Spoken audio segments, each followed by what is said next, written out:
നാളെ പപ്പ പഠിപ്പിച്ചു മമ്മി പഠിപ്പിച്ചു എന്നുള്ള രീതിയിലോട്ട് പോകരുത്. ഞങ്ങൾ സ്വയം പഠിച്ചു എന്നുള്ള രീതിയിലോട്ട് പോകണം എന്നുള്ളത് എൻ്റെ ഒരു ആഗ്രഹമാണ്. ആദ്യമൊക്കെ അവള് പോണ സമയത്ത് ഒരു ടെൻഷൻ ഉണ്ടായിരുന്നു, പെൺകുട്ടിയല്ലെന്ന് ഓർത്തിട്ട്. പിന്നീട് പോയി വന്നു കഴിഞ്ഞപ്പോൾ എനിക്ക് ടെൻഷനൊക്കെ മാറി. അവള് നന്നായിട്ട് ഡ്രൈവിങ്ങും എല്ലാം സെറ്റ് ആയിട്ടുണ്ട്. നമസ്കാരം, എൻ്റെ പേര് നസ്രു. കുറച്ച് ദിവസങ്ങളിലായിട്ട് ന്യൂസ് ചാനൽസിലെല്ലാം നിങ്ങളൊരു വീഡിയോ കണ്ടിട്ടുണ്ടാവും. കഷ്ടപ്പാടിനിടയിലും ഓട്ടോ ഓടിച്ചുകൊണ്ട് കുടുംബം നോക്കുന്ന ഒരു പെൺകുട്ടിയുടെ കഥ. എനിക്ക് 2 മക്കളാണ്, മൂത്തത് ജോഷുവ, ഇളയത് അലീഷ. ഇവർ രണ്ടുപേരോട് ഞാൻ പറഞ്ഞിരിക്കുന്നത് 10ാം ക്ലാസ് വരെ ഞാൻ പപ്പ പഠിപ്പിക്കും. അത് കഴിഞ്ഞ് നിങ്ങൾ സ്വന്തമായിട്ട് പഠിക്കാനുള്ളത് ആർജിക്കും. ബാക്കി നിങ്ങളുടെ ഡിസിഷനാണ്. നിങ്ങൾ ഏത് ലെവലിലോട്ട് പോകണമെങ്കിലും അതിന്റെ സപ്പോർട്ട് ഞങ്ങൾ ചെയ്തു തരാൻ പറ്റും. നിങ്ങൾ പഠിച്ചു വേണം, അതിനുള്ള വരുമാനം കണ്ടെത്താനും നിങ്ങൾ ശ്രദ്ധിക്കണം. നന്നായിട്ട് മക്കളെ വളർത്തിയിട്ടുണ്ട് കേട്ടാ. ഇത് അപ്പനമ്മയ്ക്കുള്ള ഏറ്റവും വലിയ ബോണസാണ് മക്കളെന്ന് ഞങ്ങൾ പറയാറുണ്ട്. കാട വളത്തില്, മീൻ വളത്തിലുണ്ടായിരുന്നു.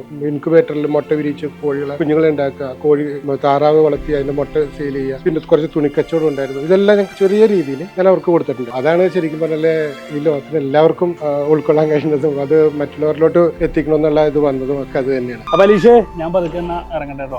അപ്പൊ എന്താണ് നമ്മുടെ നെക്സ്റ്റ് പ്ലാൻ? ഇനി എന്താന്ന് വെച്ചാൽ എനിക്ക് പഠിക്കണം, അതിലൂടെ ഡ്രൈവിംഗ്, അതേപോലെ ഓട്ടോ പാർട്ട് ടൈം ഒക്കെ നോക്കുന്നുണ്ട്.